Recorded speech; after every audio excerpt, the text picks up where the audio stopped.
Dear సీశాబ్ students and parents, welcome back to my channel. JoSAA అయితే అయిపోయింది, సీశాబ్ start అయింది. ఇప్పుడు నుంచి సీశాబ్ స్టార్ట్ అయినప్పుడు మీరు ఒకటి కేటగిరీ రిస్టోరేషన్ అని ఒకటి చూస్తున్నారు. చాలామంది కూడా డౌట్ అడుగుతున్నారు, సార్ కేటగిరీ రిస్టోరేషన్ అంటే ఏంది, దీని స్టోరీ ఏంది, దీని కథ ఏందో అని అడుగుతున్నారు. మీరు కేటగిరీ రిస్టోరేషన్ అంటే ఏమీ లేదమ్మా. మీరు జోసాలో సపోజ్ ఒక జోసా కౌన్సిలింగ్లో జోసాలో పాల్గొనేటప్పుడు ఒక ఈడబ్ల్యూఎస్ స్టూడెంట్స్ ఉన్నారు. ఈడబ్ల్యూఎస్ స్టూడెంట్స్ మరి వాళ్ళ దగ్గర సర్టిఫికెట్స్ లేదు. ఆ టైంలో జోసాలో ఏదో సీట్ వచ్చి ఉంటుంది ఫర్ ఎగ్జాంపుల్. ఈ సర్టిఫికెట్ లేదు, వీళ్ళు ఏంది జనరల్ స్టూడెంట్స్గా మారిపోతారు. ఓబీసీ ఎన్సీఎల్ స్టూడెంట్స్ దగ్గర సర్టిఫికెట్ లేకపోతే ఆ రోజు జోసాలో సీటు వచ్చినప్పుడు సర్టిఫికెట్ లేకపోతే జనరల్ స్టూడెంట్స్గా మారిపోయారు. ఇప్పుడు సేమ్ ఎస్సీ ఎస్టీ స్టూడెంట్స్ దగ్గర కూడా సర్టిఫికెట్ లేదనుకున్నారండి, జనరల్ స్టూడెంట్స్కి వెళ్ళిపోయారు. ఇప్పుడు మీ దగ్గర ఈ టైంలో మీ దగ్గర you are having certificates, you are having evidences. నేను ఈడబ్ల్యూఎస్, నేను ఓబీసీ ఎన్సీఎల్, నేను ఎస్సీ ఎస్టీ అని సర్టిఫికెట్స్ మీ దగ్గర ఉన్నాయి. దానికి సంబంధించిన ఇప్పుడు ఏం చేస్తారు, మరి సీశాబ్లో మీ కేటగిరీని రిస్టోరేషన్ చేసుకోవచ్చు. మళ్ళీ ఏం చేస్తారు, జనరల్ నుంచి మళ్ళీ సేమ్ ఈడబ్ల్యూఎస్కి మారచ్చు, మళ్ళీ జనరల్ నుంచి ఓబీసీ ఎన్సీఎల్కి మారచ్చు, మళ్ళీ జనరల్ నుంచి ఎస్సీ ఎస్టీకి మారచ్చు. ఇదమ్మా స్టోరీ. మీకు అర్థమైంది తట్టుకుంటాను. ఈడబ్ల్యూఎస్ సర్టిఫికెట్స్ జోసాలో లేని వాళ్ళు ఏం చేశారు, జనరల్గా మారటం జరిగింది. ఓబీసీ ఎన్సీఎల్ సర్టిఫికెట్ లేని వాళ్ళు జనరల్గా మారటం జరిగింది. ఎస్సీ ఎస్టీ వాళ్ళు సర్టిఫికెట్ లేని ఎస్సీ. ఇప్పుడు మీ దగ్గర సర్టిఫికెట్ ఉంది. సర్టిఫికెట్స్ ఉన్నప్పుడు ఏం చేయాలి, మళ్ళీ మీరు అప్లై చేసుకుని, సార్ నా దగ్గర సర్టిఫికెట్ ఉంది, నేను జనరల్ నుంచి మరి నా దగ్గర సర్టిఫికెట్ ఉంది, నన్ను జనరల్ నుంచి I have my own certificate, నన్ను జనరల్ నుంచి ఎస్సీ ఎస్టీకి మూవ్ చేయండి, తర్వాత జనరల్ నుంచి ఓబీసీ ఎన్సీఎల్కి మూవ్ చేయండి, జనరల్ నుంచి ఈడబ్ల్యూఎస్ మూవ్ చేయండి అని రిక్వెస్ట్ అయితే పెట్టుకోవాలి. దానికి సంబంధించిన అప్డేట్ అయితే ఇప్పుడు వచ్చింది. ఇది చూడండి ఒకసారి. ఇక్కడ submission of online request category restoration అంటే పీడబ్ల్యూడీ కూడా మార్చుకోవచ్చు. సపోజు ఆ టైంలో మీకు జోసా కౌన్సిలింగ్ టైంలో మీ దగ్గర సర్టిఫికెట్ లేదనుకో, మిమ్మల్ని జనరల్లోకి పెడతాం జరిగింది. ఇప్పుడు మీ దగ్గర సర్టిఫికెట్ ఉంది, మళ్ళీ పీడబ్ల్యూలోకి మార్చుకోండి. దీనికి సంబంధించిన అప్డేట్ అయితే లింక్ అయితే ఓపెన్ అయిందమ్మా. Online request for category restoration link open అయింది. ఈ లింక్కి వెళ్ళినట్టయితే మీరు డైరెక్ట్గా మీకు కేటగిరీ రిస్టోరేషను సీశాబ్కి వెళ్ళే ముందు జరుగుతుంది. ఇది స్టూడెంట్స్ ఇక్కడ ఇది క్లిక్ చేసినట్టయితే ఇక్కడ వెళ్ళేసేసి మీరు ఏం చేస్తారంటే సింపుల్గా JEE main application number, password, ఈ ఆల్రెడీ జోసా కౌన్సిలింగ్ సేమ్ ఇక్కడ you have registered JoSAA 26, then use the JoSAA password, otherwise JEE main password, ఇవన్నీ సేమ్ ఉండి లోపలికి లాగిన్ అయ్యి అక్కడ రిస్టోరేషన్ బటన్ అని ఉంటుంది. దానికి ఫీజు ఏమి ఉండదమ్మా, ఇట్ ఈస్ ఫ్రీ అనమాట, ఫ్రీ ఆఫ్ కాస్ట్గా జరిగింది నాకు తెలిసినంత వరకు. కేటగిరీ రిస్టోరేషన్ మీకు అర్థమైంది తట్టుకుంటా కదా. ఈడబ్ల్యూఎస్ స్టూడెంట్స్ జోసాలో సర్టిఫికేట్ లేనప్పుడు మిమ్మల్ని జనరల్లో పెట్టారు, ఎస్సీ ఎస్టీ స్టూడెంట్స్ సర్టిఫికేట్ లేనప్పుడు జనరల్లో పెట్టారు, మరి ఓబీసీ ఎన్సీఎల్ వాళ్ళు జనరల్లో పెట్టారు, పీడబ్ల్యూ సర్టిఫికేట్ లేకపోతే జనరల్. కాకపోతే మీకు ఆ టైంలో లేవు కదా, అప్పుడు మనకి 20 days అయింది, జోసా కౌన్సిలింగ్ అయిపోయి 20 days అయింది.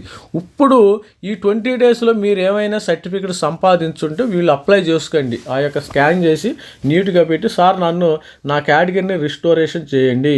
మనకి త్వరలో 28 నుంచి సీశాబ్ ఉంది కదా, సీశాబ్ కౌన్సిలింగ్ 28 నుంచి స్టార్ట్ అవుతుంది. కాబట్టి ఈ 23 ఈ యొక్క రెస్టోరేషన్ ప్రక్రియ త్వరగా, అందుకని ఈ రోజు నుంచి మరి online request for category restoration start 22వ తారీఖు, 23 రేపు 23 5 గంటల లోపు మీరు రిస్టోరేషన్ చేసుకోవాలి. మరి రిక్వెస్ట్ అయితే రైట్ చేయండి. The last date quarry to respond regarding the category restoration అంటే వాళ్ళు కొన్ని క్వశ్చన్లు అడుగుతారు. ఒకవేళ అడగరు, 90% ఏం అడగరు, ఒక 10% ఎందుకు ఏంది అడిగితే వాళ్ళకి దానికి సంబంధించిన డాక్యుమెంట్స్ కూడా వాళ్ళకి ప్రొవైడ్ చేస్తే తర్వాత 28వ తారీఖు మనకి వేకెన్సీ లిస్ట్ అయితే వచ్చేస్తుంది. 22, 23వ తారీఖు లోపు మీరు అప్లై చేసుకోండి. 24న ఏమన్నా క్వెరీస్ ఉంటే వాళ్ళు ఇవ్వటం అయితే జరుగుతుంది.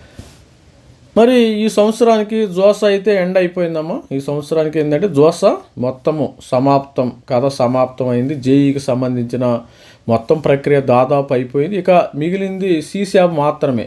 ఈ సీశాబ్లో కూడా ఎవరైనా మరి జోసాలు కొంతమంది నా దగ్గరికి ఎక్కువ మంది వస్తున్నారని నేను మెంటర్షిప్ తీసుకోవాలి సార్ జోసా కౌన్సిలింగ్, దానివల్ల చాలా నష్టపోయాను, నాకు ప్రాపర్ గైడెన్స్ లేదు అని చాలామంది వస్తున్నారు. అలాంటి వాళ్ళు ఇప్పుడు తీసుకోవచ్చు. చాలామంది కూడా తీసుకున్నారు.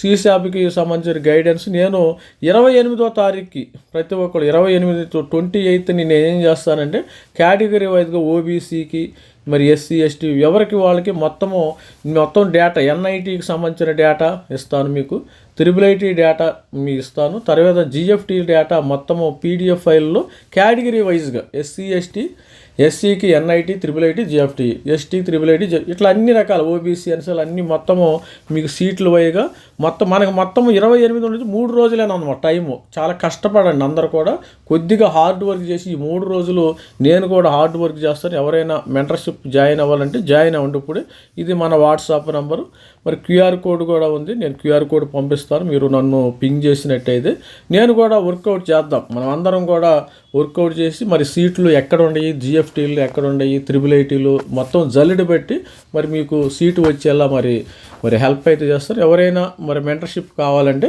తీసుకోండి దానికి ఇది ఇలాంటి లిస్ట్ అయితే మనకి 28వ తారీఖు వస్తున్నాము. ఇది లాస్ట్ ఇయర్ ఇచ్చిన లిస్టు. 28వ తారీఖున కొత్త లిస్ట్ అయితే వస్తుంది. లాస్ట్ ఇయర్ మనకి 13,000 సీట్లు మిగిలిండే, లాస్ట్ ఇయర్ 13,000 సీట్లు మిగిలిండే. మరి ఈసారి 14,000 మిగులుతాయా, 15,000 మిగులుతాయా అని మనం వెయిట్ చేయాలి. ఇప్పుడు ఆల్రెడీ జోసాలో మరి మనకి 22, 23, 24 ఎల్లుండి లోపు మరి పేమెంట్ చేయకపోతే మీ సీట్లన్నీ క్యాన్సిల్ అయిపోతాయి. ఎవరైతే పార్షియల్ అడ్మిషన్ ఫీజు కట్టలేదో వీళ్ళ సీట్లు అయితే క్యాన్సిల్ అయిపోయేదాం. తర్వాత మనకి లిస్ట్ వస్తుంది. ఈరోజు 13,727 సీట్లు లాస్ట్ ఇయర్ మిగులుండే. ఈ సీట్లన్నీ NIT సీట్లు, అదేవిధంగా IIIT సీట్లు, GFTలో సీట్లు అయితే మిగిలి ఉండవు. మరియు ఈ 3 సీట్లు అయితే మిగిలి ఉన్నాయి. దీనికి సంబంధించిన కేటగిరీ వైజ్గా OBC, PWD మొత్తం అయితే డేటా అయితే ఇలా తయారు చేస్తాను. నేను తయారు చేసి మీ అందరికీ ఎవరైతే మన మెంటర్షిప్ గైడెన్స్లో ఉండారో వాళ్ళందరికీ ప్రొవైడ్ చేయటం అయితే జరుగుతుంది. ప్రతి ఒక్కరు కూడా గమనించండి. ఇది టెంటేటివ్ వేకెన్సీ లిస్ట్ అయితే మనకి వచ్చేసిద్ది కదా, 28th వస్తుంది. ఇది లాస్ట్ ఇయర్ వేకెన్సీ లిస్ట్. మనము చూద్దాం ఒకసారి 26 వేకెన్సీ లిస్ట్లో మరి ఎన్ని ఉన్నాయో దాన్ని బట్టి ఎలా సీట్లు వస్తాయో కూడా మరి డిసైడ్ చేసుకోవచ్చు. ఇది స్టూడెంట్స్, మరి ఆల్ ది బెస్ట్. మన ఛానల్ లైక్ చేయండి, షేర్ చేయండి, సబ్స్క్రైబ్ చేయండి. Thank you, bye.